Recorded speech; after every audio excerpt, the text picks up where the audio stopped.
Bonjour à tous les amis, Ibabeos pour la chaîne de trading.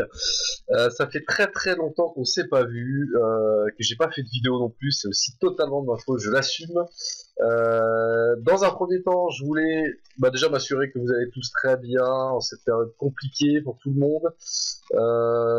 Voilà, je vais parler de ma personne, je suis très enrhumé, mais ça n'est pas le Covid, parce que je l'ai eu il y a 3 mois et j'ai repassé un test, c'est juste un rhume, d'accord. Donc je vais peut-être vous déranger un petit peu avec de la toux ou des éternuements, ou peut-être me moucher, je ferai peut-être une pause pendant la vidéo.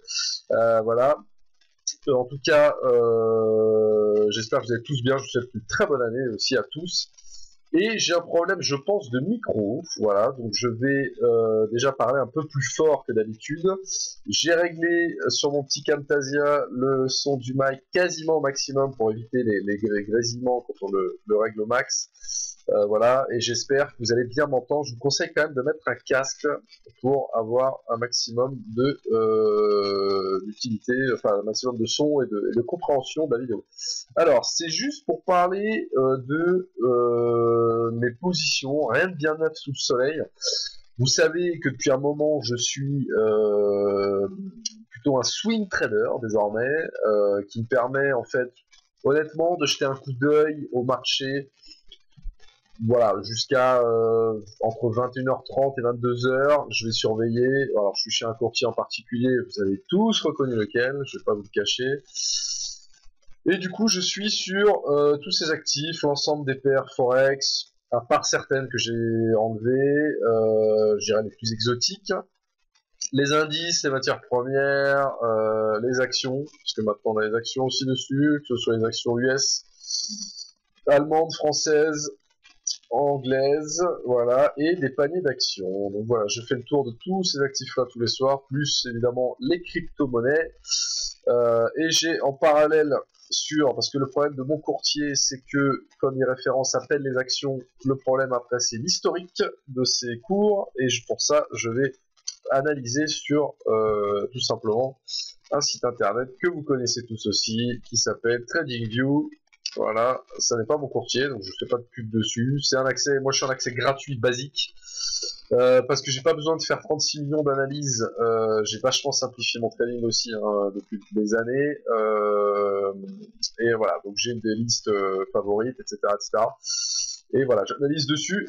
Donc, je voulais juste analyser mes positions actuelles, en fait, pour vous montrer un petit peu mon style. Alors là, en fait, mon portefeuille évolue en fonction des événements, tout simplement, hein, comme tout le monde finalement.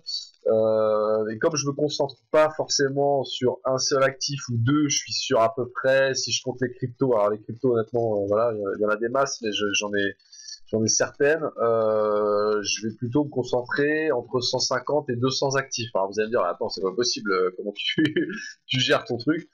Bah, même sur 150 ou 200 actifs, je vais avoir des périodes de l'année où je vais clairement avoir environ 0 position, voilà, et d'autres où je vais monter à 6 ou 7 lignes. Alors, je m'arrête à peu près à ce nombre-là, j'ai pas de ligne, voilà, mais quand je dis 6 ou 7 lignes, c'est 6 ou 7 actifs où j'ai des trades en cours. Il y en a certains, et là d'ailleurs c'est un exemple concret parce que j'en ai 6, avec certains trades où le stop est à break-even, donc finalement je peux me permettre d'en ouvrir une autre de position, et je vous avouerai que parfois mon portefeuille est monté à 12-13 actifs, parce que j'en avais une grosse moitié, avec soit des stops ABE, soit des stops en bénéfice, soit des stops ABE et en bénéfice, avec déjà une prise de bénéfice sur la position initiale. Ça peut arriver. Alors, pas de martingale quand le trade se passe bien, je tiens à l'avouer, je prends une seule position, d'accord. Je définis mon stop clairement en fonction de certains critères, d'accord. Alors, je vais beaucoup jouer sur les résistances et supports horizontaux, d'accord. Analyser principalement sur des supports ou résistances mensuelles, et c'est là toute l'importance de ce genre d'analyse. C'est que quand vous avez 200 actifs à surveiller, vous pouvez vous permettre de ne surveiller que des niveaux mensuels, qui sont des niveaux très forts, d'accord, et surveiller ensuite en daily, d'où l'avantage de se dire, je vais aller vérifier. Je dirais que la seule unité de temps que je vais surveiller, finalement, tous les jours, c'est le daily, Une fois par semaine, c'est le weekly, une fois par mois, c'est le mensuel. Je m'arrête là. Alors, de temps en temps, pour la tendance de gros fonds, je vais aller sur des trimestres, des semestres ou des années, d'accord, en temps. Maintenant, plutôt du daily, du weekly ou du monthly, je m'arrête là. Mais en tout cas, quand je dis que je vais surveiller un quart d'heure par jour mes actifs, bah, j'y vais finalement pour regarder le graph daily parce que j'ai déjà en amont, effectivement, fait une analyse mensuelle, hebdomadaire. Je vais dans ces 150, 200 actifs en mettre quelques-uns de côté que je surveille activement, voilà, où je sais qu'il y a un actif, je sais en particulier cet actif-là, sur ce mois-là, je ne vais pas le regarder. D'accord, clairement, je sais qu'on verra le mois prochain en fonction de ce qui a eu lieu. Et dès qu'on s'approche d'une résistance ou d'un support qui m'intéresse, je le mets dans mes favoris, disons, et je le surveille tous les jours de manière un peu plus poussée. Voilà. Donc, première position, toute récente, celle-ci toute fraîche, d'accord. Nous sommes au lendemain d'une publication de Netflix, c'est le graphe qu'on a sous les yeux, qui annonce alors un nombre d'abonnés en hausse, un peu en dessous des espérances, mais visiblement le marché l'a accueilli positivement, parce qu'on est quand même sur plus d'1 million plus d'abonnés en plus, donc on est quand même sur quelque chose de positif, avec en plus des séries maintenant qui cartonnent. On a eu Lupin avec bon, l'analyse Netflix c'est pas très compliqué. Maintenant, bon, il y a quand même beaucoup de notions d'investissement, qu'est-ce qu'ils vont faire à l'avenir, etc. Bien sûr, il faut un petit peu surveiller la société par rapport à ça, l'entreprise. Mais quand je vais regarder son historique, d'accord, on va basculer sur TradingView, parce que chez mon courtier, vous n'avez pas les gaps. Donc forcément, quand je vous montre ce graphe, forcément, ça parle, la bougie énorme ici, bleue, d'accord. Bon, moi, je l'ai acheté tout en haut, et oui, j'assume. Pourquoi j'ai acheté Netflix tout en haut hier? Je suis en perte pour l'instant de 953 points, d'accord, avec un stop qui est placé sous ces niveaux, qui sont tout simplement les anciens plus hauts historiques. Et cette bougie d'aujourd'hui me plaît beaucoup, parce que on a eu une réaction sur cette ancienne résistance, devenue très certainement support. D'accord? Voilà. Et je vous la montre sur TradingView avec le gap. On est clairement, je pense, sur ce que, alors, certains appellent, je sais que c'est pas exactement cette config-là, mais je préfère l'appeler comme ça dans mon jargon, c'est le breaking up, le breaking gap up, ou le gap breaking up, je sais même plus dans quel sens on le dit, mais en tout cas visuellement c'est à peu près à ça que ça ressemble. Idéalement, il faudrait que l'ouverture d'hier ici ait eu lieu au-dessus de cette ligne rouge, d'accord, et que la bougie soit la même. On aurait eu un vrai gap, mais bon, le gap a eu lieu quasiment au niveau des plus hauts historiques, et on a cassé très franchement les plus hauts historiques de Netflix hier. Pour ça, on peut se projeter sur un graphique mensuel, et bah tout simplement ça parle de lui-même, il n'y a jamais eu de prix, voilà, ça n'a fait que monter, et on est sur ces niveaux-là, donc voilà. Alors, acheter un plus haut historique, il y en a beaucoup qui vont le shorter, pourquoi pas, s'il y a un gros signal. Maintenant, une bougie comme celle-là, alors un plus haut historique sur une paire du Forex, je vais pas être très optimiste. Honnêtement, par contre, sur une action américaine, je vous garantis, je vais vous montrer une autre tout à l'heure, sur une action américaine, je valide totalement. On peut regarder aussi le FANG, alors c'est un panier d'actions qui regroupe Facebook, Apple, Amazon, Netflix, Google, qui est tout proche de ses plus hauts historiques. Voilà, on y est. Alors sur TradingView, le FANG est là depuis le mois de mai 2019, d'accord. Il existe de manière assez récente, clairement, bah, on est plus historique encore, quoi. Donc forcément, voilà. Alors là, dans un contexte un peu, vous allez voir, il y a beaucoup de casseurs plus haut historiques dans les prises de position actuelles. Il y en a d'autres où ça ne l'est pas. Donc voilà pour Netflix. Et clairement, cette bougie-là, elle me plaît beaucoup. Cette bougie journalière, là. Bon, on est jeudi, il nous reste demain, mais clairement, j'adore cette bougie. Là, clairement, demain, potentiellement, on peut aller recasser les plus hauts historiques. Possible. Bon. Je vais juste vous donner une info, évidemment, sur une cassure plus historique, c'est quoi l'objectif? Parce que j'ai mis un stop, c'est quoi l'objectif? Bah, c'est très simple, vous prenez l'extension de Fibonacci, d'accord? Et vous allez vous projeter sur les 161, 260, etc., etc. Vous allez vous projeter sur ces niveaux-là. Ça vous donne une petite idée de ce que ce no man's land là-haut est capable de nous apporter en termes d'objectifs, d'accord? J'ai les miens, je les ai pas affichés ici. mais une cassure plus historique pour se projeter. Bon, il y a différentes solutions. Moi, j'utilise l'extension de Fibonacci avec le paramètre de base. Attention, il faut juste le mettre au bon endroit, finalement, pour pouvoir... voilà.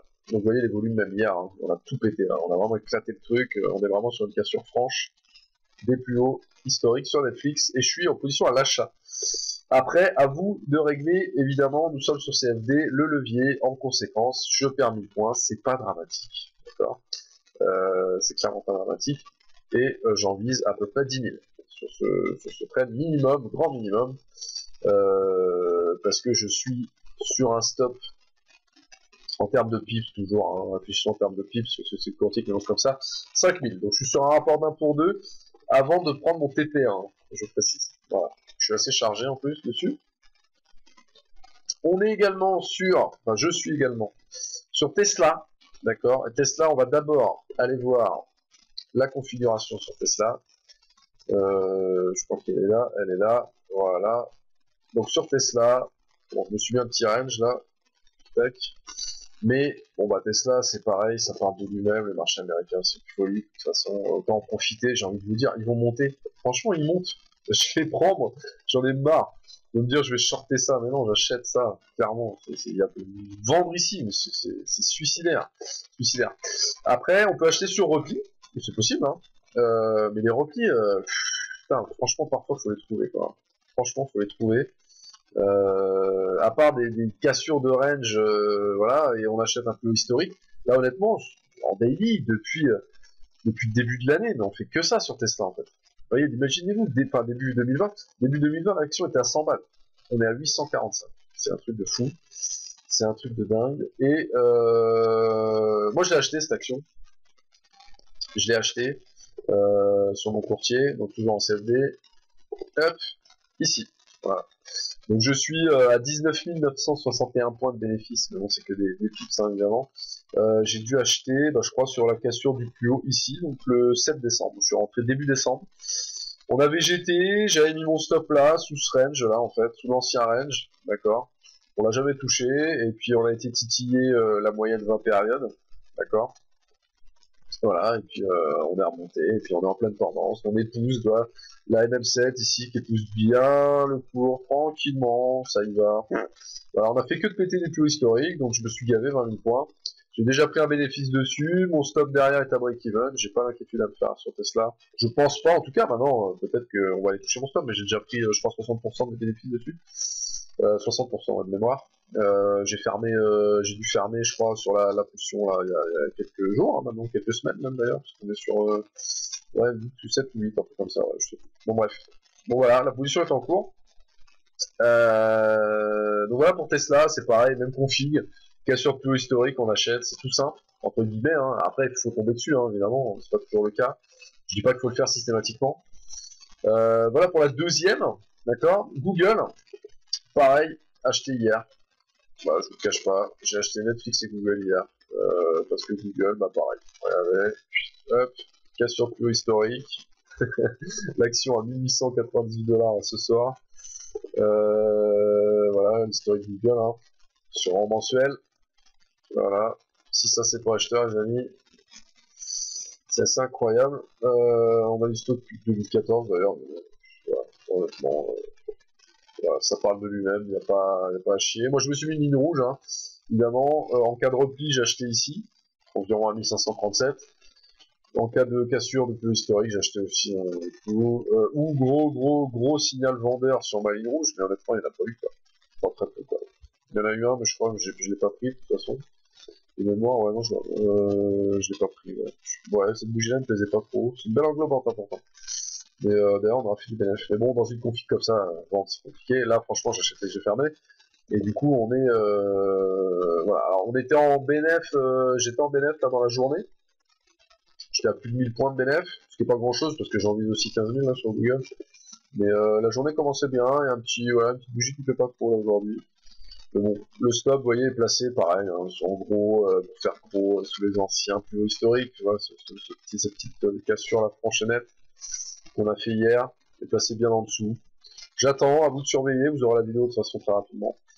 Donc voilà pour Google, un 9 folichon, achat de plus historique. L'euro-yen, où ça se passe beaucoup moins bien, je suis à 47 pips de perte.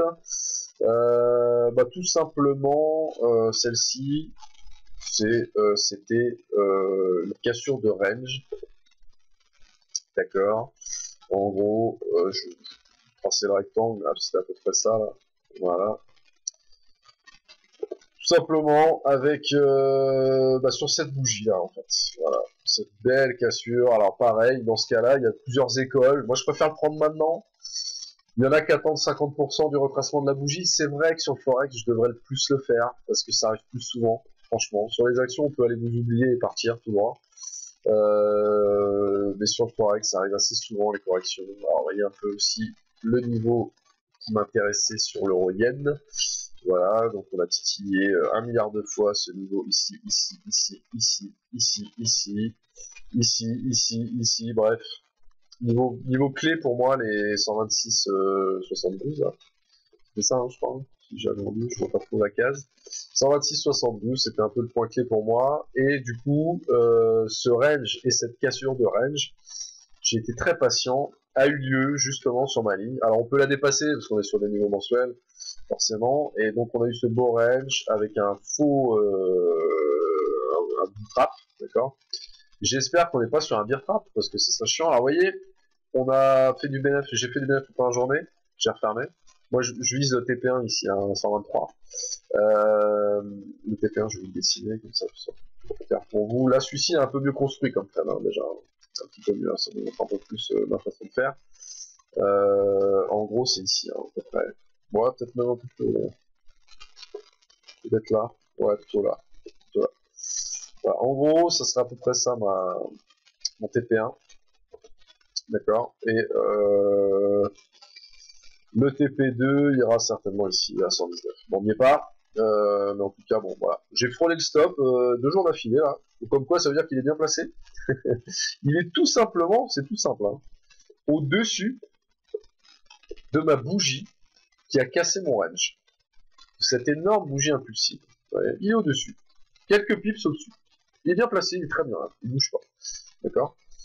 Voilà. Donc vous voyez, un petit peu mieux construit, on est sur un beau niveau mensuel, un beau range, on a un bout de trap, derrière on descend, on casse le range en bas, je dis allez je tente. Et ben on verra aussi ce que ça va donner, les amis. Et je m'aperçois que j'ai une 7ème ligne que j'ai pas mis. Bon c'est pas grave, je vais vous montrer après. On est sur, également, je suis sur le Nasdaq, puisque je suis en train de vous parler de Google et de Netflix, valeur technologique.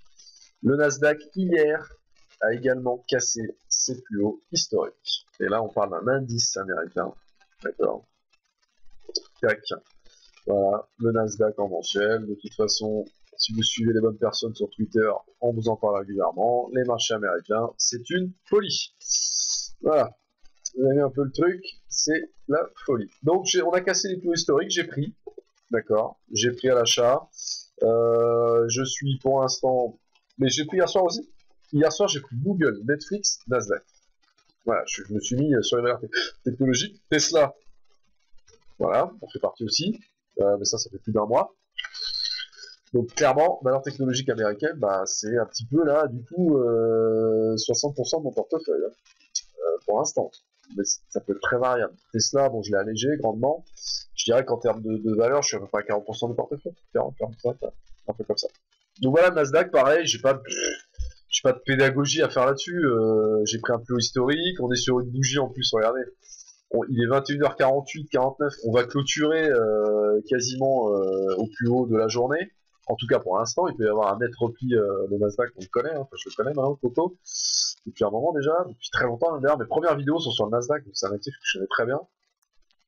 Sur lequel j'ai fait déjà pas mal de trades. Voilà, donc là, clairement, voilà, 100 pips de gain pour l'instant. Et c'est pareil, extension de Fibonacci, vous regardez les objectifs, voilà, là-dessus. Ça peut faire, honnêtement, si ça fonctionne là, mon truc, ouais, je pense qu'en 1 mois ou 2, je peux faire un très très bon résultat, peut-être sur 6 mois de trading, quoi. Parce que j'avoue qu'en début d'année, avoir 4 actifs en cassure de plus haut historique et qui plus est des actifs américains, j'ai envie de vous dire qu'il y a peut-être possibilité que, j'en sais rien. On verra. Alors, j'ai également un autre actif qui s'appelle BP. D'accord. s'appelle BP. Je vais ouvrir en attendant, juste, je suis désolé, j'avais mal préparé ma vidéo. Je suis également en position sur un autre actif, américain également une valeur technologique, mais avec une... Faut aller où se passe l'action se passe là-bas en ce moment, hein, donc je n'invente rien en fait. Hein. Je n'invente rien. Tac, voilà, bon, on verra ça après les gars. Hop, voilà. Donc BP. Alors BP c'est un peu spécial. Je traînais sur mon TradingView et j'ai vu un truc. Il y a déjà un petit moment de ça. C'est l'avantage. Il faut aller en profondeur aussi dans l'analyse parfois. Hein. Il y a 200 actifs, mais il faut quand même bien les connaître. Je traînais, je me suis aperçu d'un truc. Je me suis mis en mensuel sur BP. Je me suis dit, putain, il est bien bas BP quand même. Et quand je me suis regardé de plus près, j'ai vu que même mon TradingView me donnait un historique depuis 99, je crois. Non, même avant, pardon, excusez-moi. Et qu'on arrivait, on était sur, des niveaux qu'on n'avait pas atteints depuis justement 1990. Et en sachant que le plus bas ici, de mars 2020, pendant la crise Covid, pendant le confinement, etc., les premières annonces, on est arrivé au niveau de 94, etc., etc. Et je me suis dit que la marge de manœuvre, elle était énorme. J'ai attendu un beau signal en daily, d'accord, en disant premier gros signal, je le prends.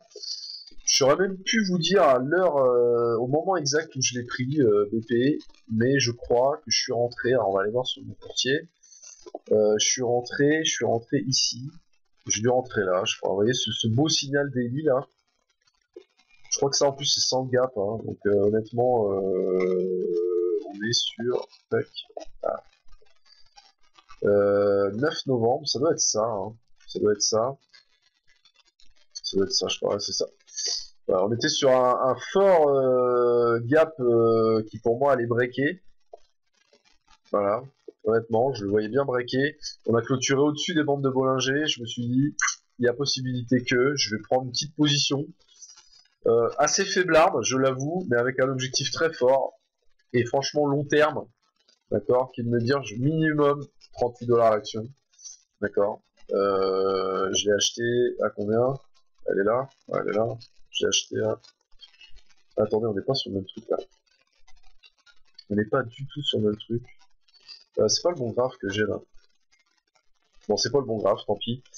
Sur ta début, c'est pas le bon, autant pour moi. Mais c'est à peu près la même config de toute façon. Attendez, on cote combien là? 29,2. Et là on est à 23,99. Bon, il y a un souci. Il y a un souci. C'est pas le bon graphe sur mon TradingView. Bon, ouais, bah écoutez, j'en ai fait plusieurs.